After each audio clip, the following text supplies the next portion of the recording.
बिटिआरनि मावफुं सोद्रोमा रनजित बसुमतारी बिथांनि बानजायनायाव थुनलाइखौ मुलुग दरबाराव सिनायथि होनो मिजिंजों दिनै धालिगावआव थानाय आरसिसिनि न'ब्लाङाव दिनै सानसेनि मेहेरगोनां हाबाफारिजों चिरां जिल्ला बर' थुनलाइ आफादा 30थि थुनलाइ आड्डा खुंफुंनाय जादों।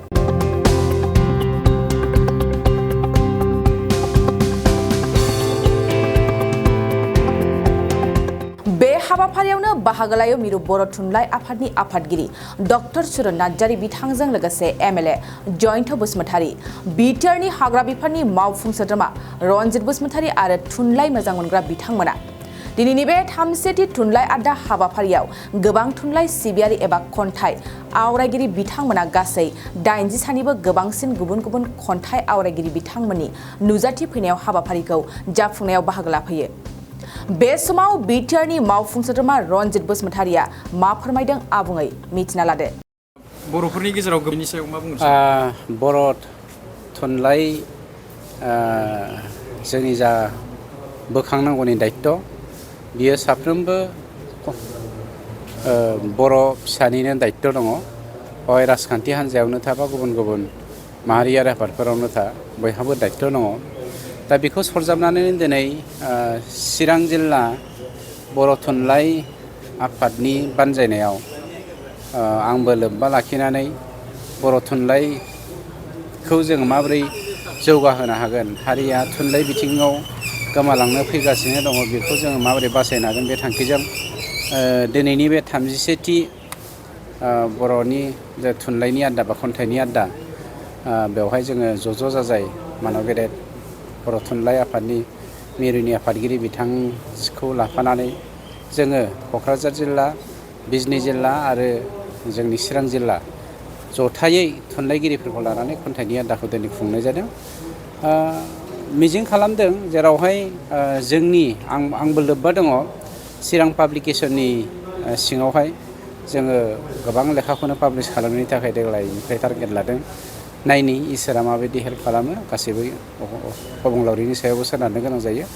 अब्लाबो जोंबो मानसि हिसाबै नाजानाया बे जोंनि मावनांगौ दायित्व आरो दिनैनि बे हाबाफारिया बेखौ लोब्बा लानानैनो मावनाय जादों।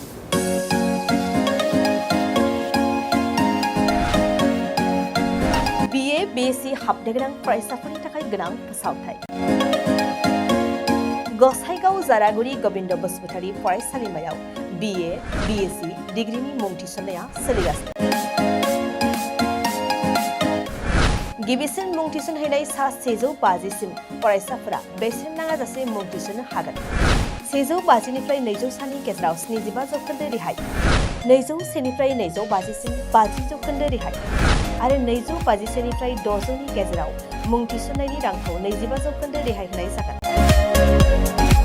जारागुरि गबिन्द बसुमतारी फरायसालिमाया बड'लेण्ड मुलुगसोलोंसालिजों गनायथि होजानाय गुनगोनां फोरोंगिरिफोरजों लोगोसे फरायसाफोरनि गाहाम सुबिदा गोनां फरायसालिमा। बड', इंराजि, Assamese, political science, history, economics, education, philosophy, sociology, geography आरो मेथ्स आयदाफोरखौ लानानै फरायसाफोरा बे फरायसालिमायाव फरायनो हागोन। लोगोसेयैनो फरायसाफोरा लाइब्रेरिनि सुबिदा, एक्सट्रा केरिकुलार एक्टिभिटिज, केरियर काउन्सेलिं, सांग्रांथियारि हाबाफारि, रिभिजन क्लास, लोगोसे स्पोकेन इंलिश, सेल्फ डिफेन्स आरो कम्पिउटारनि उफ्रा सोलोंथायबो लानो हागोन। गोनो गोथो मोनदोंब्ला दानो 9706680878 7002271929 आरो 7002131754 जानबुं अनजिमायाव जगाजग खालाम। College website www.gbcj.edu.in, email ID govindcollege@gmail.com।